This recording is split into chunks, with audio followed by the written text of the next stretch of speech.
Hello y'all, Marietta here back with another video. Y'all know I got a few minutes while I sit and I wait for my child's appointment to be ready and his medications and things of that nature. But I want to talk to y'all about the fact that there's so many young people that are on these jobs that feel as though they have nothing to work for. They're angry because they have nothing to work for. And I give them that. Why? Because as a boomer myself, now this is talking about the millennials and the Gen Zs, they feel as though there's nothing for them to work for due to the fact that they're going to work to these jobs with no incentives. There's no incentive to give them, no incentive to want to get up and come to work in the morning, or get up to want to be there for 8 hours, or for you to ask them, can they work on their day off, or do they want to work overtime? Their eyes are open and they see that there's no loyalty to these jobs. There's no loyalty to life itself anymore. You don't know who to trust. You don't know who you can confide in. And then they feel as though they're going to work and they have nothing to work for. And meaning, let me tell you what that means. When we get up in the morning as an American people, as a human being, period, you always feel as though you want to find yourself working towards something. Whether it was to pay off your new car, whether it was working towards saving for a home or paying off a home, an existing home that you may already have, you had that drive to want to get up and go look at different things, whether it was to go buy that new laptop that may cost $1,000, or did you want to upgrade, your vehicle that you were riding in. And you could actually do that, and you could actually plan for that, and you could actually monitor how much money you had coming in and manage your money a lot better when you had something to work for. Having something to work for always gave you that extra drive that you needed to want to go to work. Let's just call a thing, because you want to see the fruits of your labor.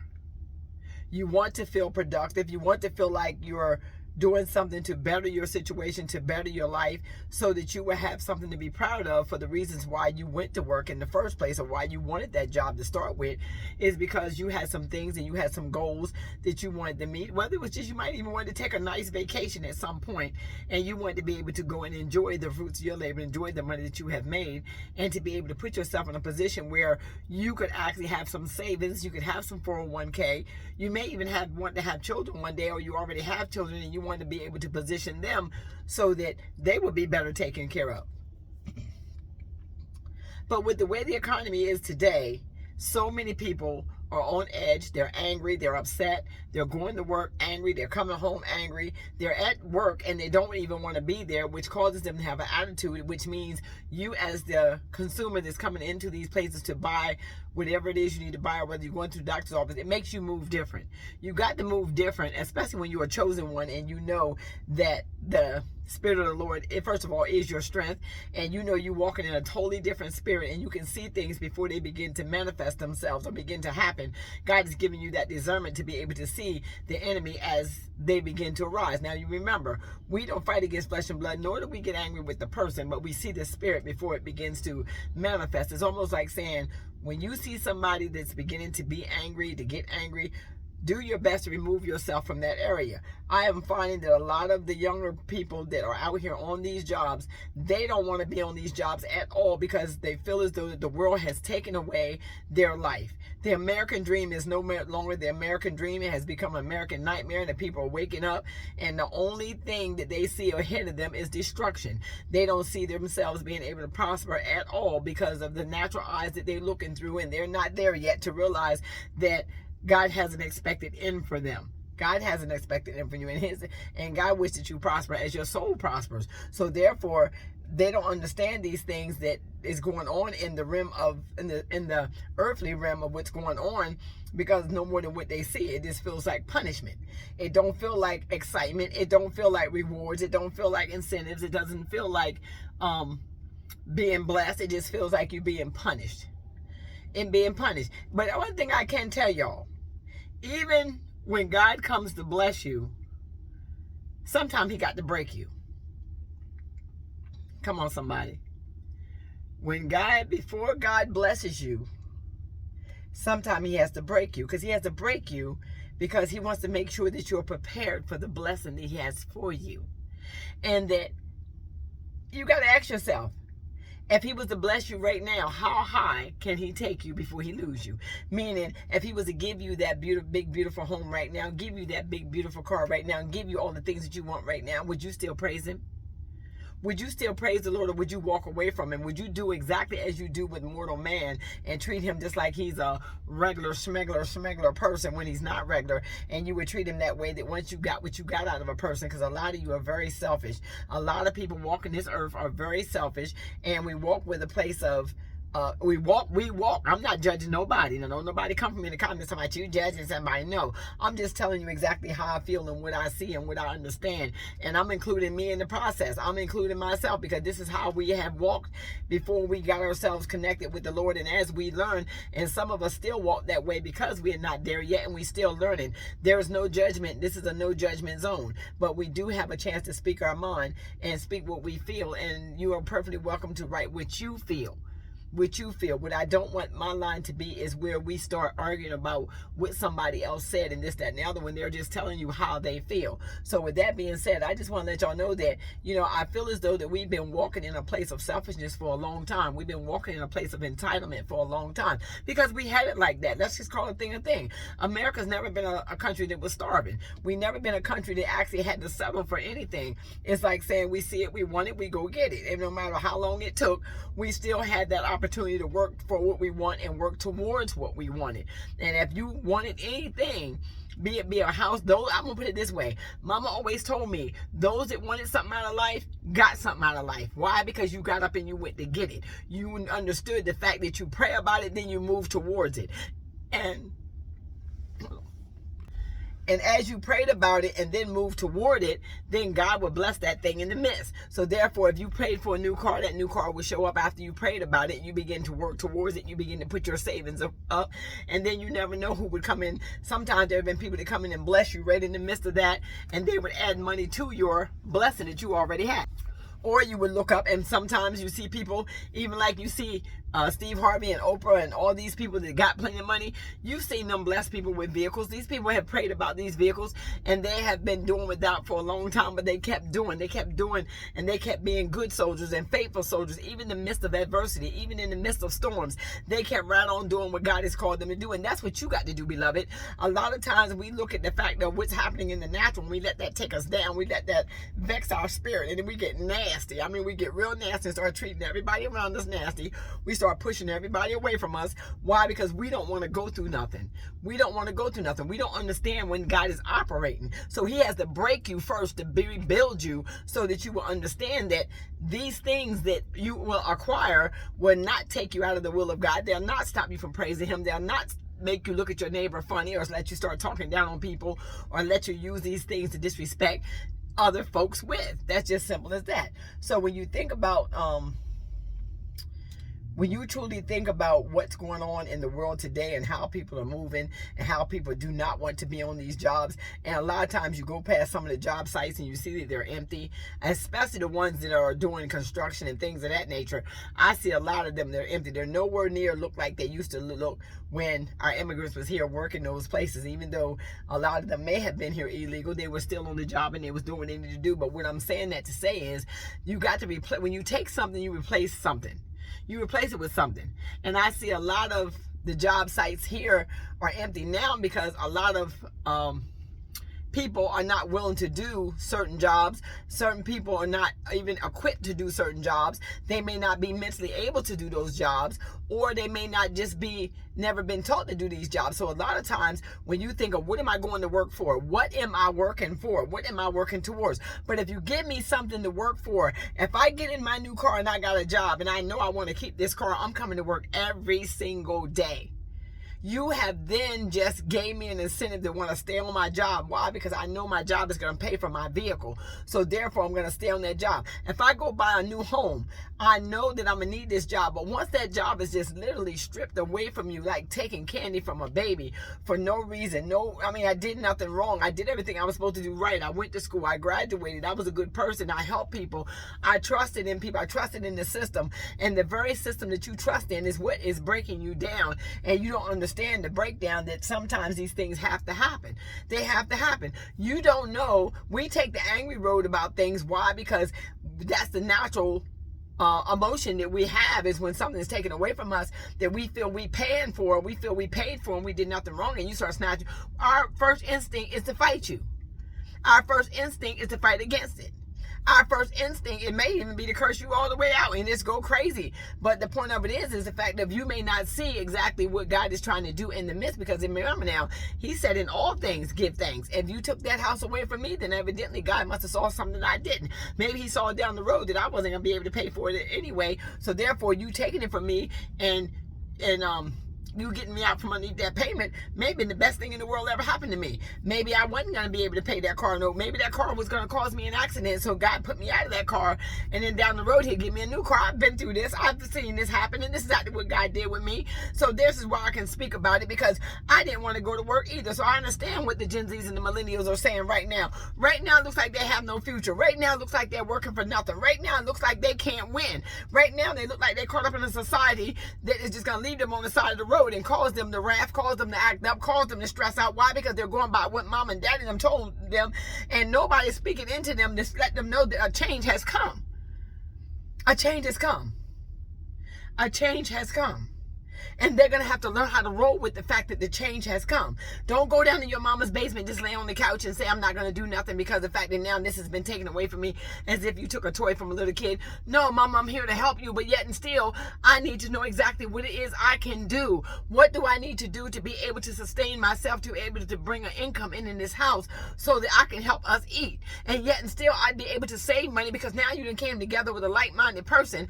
And if mama can't tell you, daddy can't tell you, you need to get with some people that are actually living through this same storm, who have been through some things, and they can actually help you navigate, because I can see a lot of people need to be navigated through what's going on. See, the reason why I'm saying it like this is because what's going on right now, what bothers me the most as a boomer is watching you suffer. I'm going to say that again. What bothers me the most is watching you suffer, beloved. Why? Because I'm not living in nothing different than I've always lived in. I don't know what it is to be rich. I don't know what it is to be selfish to the point where I wouldn't help my neighbor, to the point where I wouldn't give my sister over there on the side of the road a shirt if that's what it took. I never lived that life. I wasn't raised in that type of situation. I don't want to know what it is not to have a giving heart, because it's the heart that God gave me. But God also told me to protect my heart. He also told me to protect it. And it's been broken many, many, many, many, many, many times. And I still had to stand. Even through my tears, I still had to operate in the Spirit of the Lord. Sometimes Marietta will show up. Yes, she's not perfect. She will fight you. Might get in a place where she might curse you out because she's so mad and so hurt. A heart can only take so much pain before it explodes. If it's out of the will of God, or even if it's in the will of God, you got to continue to stay prayed up to do this thing. It's not easy. Getting up, going to work, wondering what's going to happen. I'm just making enough money to eat. I get my paycheck. Everybody done took a piece of it, but left me nothing. You done gave some to state tax. You done gave some to FICA. You done gave some to the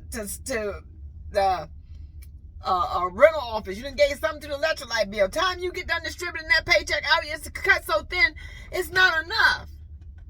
So what am I going to work for? What am I working for? What am I working for? Can somebody tell me? I get nothing out of it but a sore back. A sore back and a broken heart.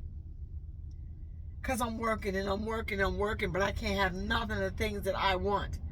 I can't have none of the things that I need to make me feel whole.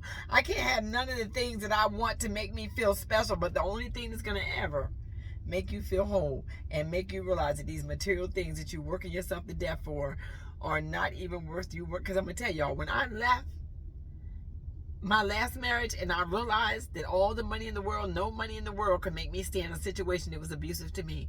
And when I got over the pocketbooks, when I got over the new cars, when I got over all of that with somebody helping me buy it or being with somebody that does not love me, I learned to love myself. And I begin to buy these things for myself. Whenever I feel like right now I'm in need of a vehicle. This van right here, this van only got, hold on. This van only got 69,366 miles on it, but it's a big van. I want a car. I want a car. but I'm not ready to pull the trigger on a car or get a car right this minute because of the fact that I'm making sure that I got my ducks in a row before I go out there and do something stupid and end up messing up my credit. So therefore, I got to wait. So sometimes thou that wait upon the Lord shall renew their strength. Come on, somebody. You got to know. You got to know when God is operating. You got to know when God is operating. And you don't just go do stuff just because you can do it. Sometimes you got to just wait. All the time, you got to pray about that thing before you make a move. And then I'll know what I'm working for. But I got to make it sure that I'm working in a way that I'm able to afford what it is that I go get because I'm working for it. Because I'm working for it. I'm working for it. And you can't depend on a job to pay for it. In this economy, the sad part, you cannot depend on one job to pay for it. You got to have multiple streams of income now. Now you have to have multiple streams of income because the jobs are not loyal and the jobs are not guaranteed. You're not guaranteed to have that same job when you wake up in the morning. You're not guaranteed to have that same job from week to week. You're not guaranteed to have that job when you go out there and purchase this thing. It'll be on there when they run your credit, and then all of a sudden, as soon as you get that, go buy that car, you got that one stream of income that can afford to pay for that car, and then they strip that away from you. Now you got this one over here that can pick up the pieces. That's why you got to make sure that you're covered on all angles and make sure that you're able to sustain the bills that you create in this season because there's nobody coming to help you pay them.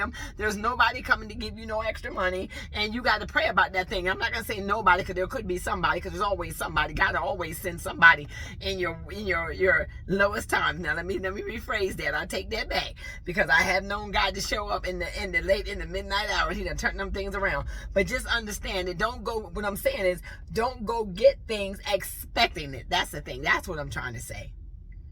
Expecting for somebody else to foot the bill other than God. Because that's the only person that's going to foot the bill for you after you go out there and mess yourself up. So just be careful. But I understand why nobody wants to work, why nobody wants to show up on these jobs, because they're saying, for what?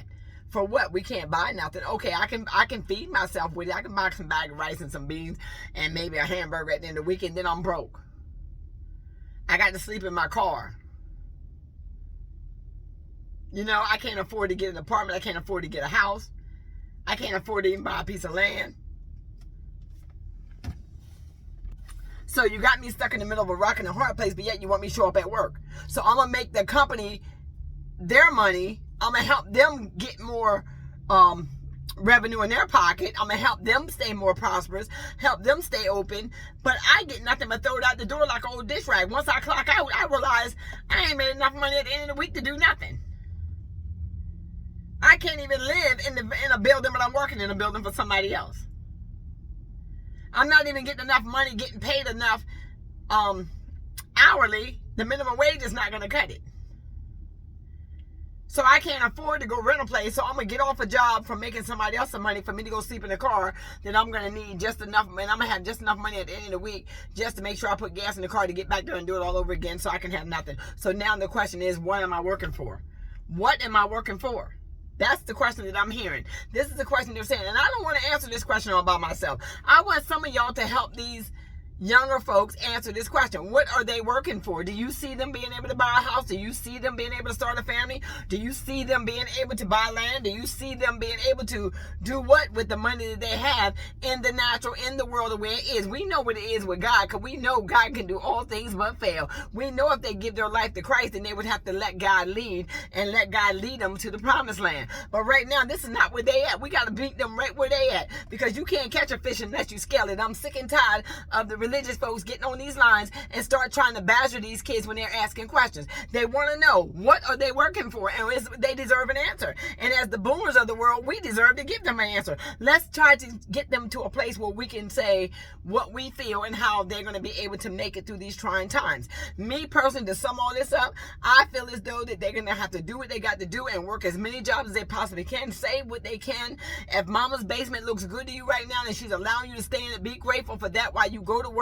Yes, give mama a few dollars, but stack up your money. Don't be using your money out here because you live with mama and be wilding out and acting a fool. If you really believe in what you're saying and you want to be able to have something, you want to be able to build something sustainable with what you got, you're going to have to work a little harder, yes, but yet you still can do it. You can hoard that money, and I mean hoard it tight.